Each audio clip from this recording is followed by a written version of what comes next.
Good evening, Miss Sarah. You hold my marker for 12 sinners tonight. Thank you, Mr. Masterson, but I'd rather you forget about it. It was incredible. It was so scary, but the best thing I could have done for myself, honestly.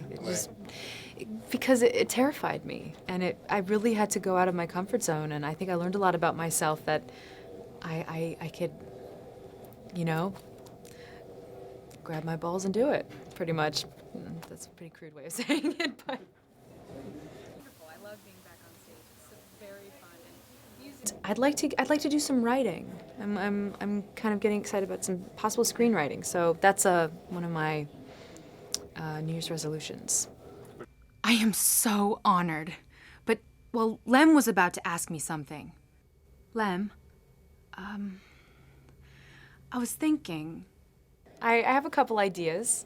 I was working on transferring a book into a screenplay.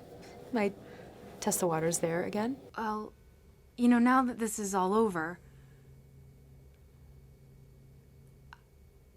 maybe we could. What are you doing? Really?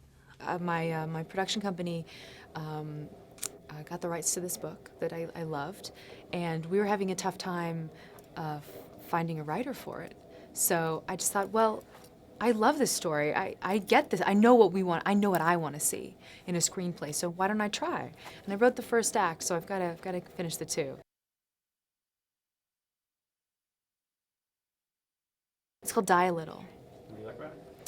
It's a 50s noir set in LA, murder mystery suspense. It's about two women kind of playing cat and mouse with this man, like a house cat and an alley cat, kind of metaphorically speaking, and this one male character in these murders that are happening. So it's quite dark and interesting, but I just love noir. Marry the man today. Maybe he's leaving town. Don't let him get away. I was a creative writer as a kid, and a lot of poetry. I was into shorter things, so this is much more of a challenge for me to do something longer. Give him the girlish laughter. Give him your hand today and save the fist for after. My mother sent me a folder of some of my early stories, and they're hilarious. You know, at the time I thought it was so deep and so eloquent, and it was just not. But it's, you know, you see where you go. As a kid, it's simple. The stuff you write about is simple, but it feels so big at the time. Yeah. Lem, I was thinking. Well, you know, now that this is all over, Yeah, Nira? maybe we could.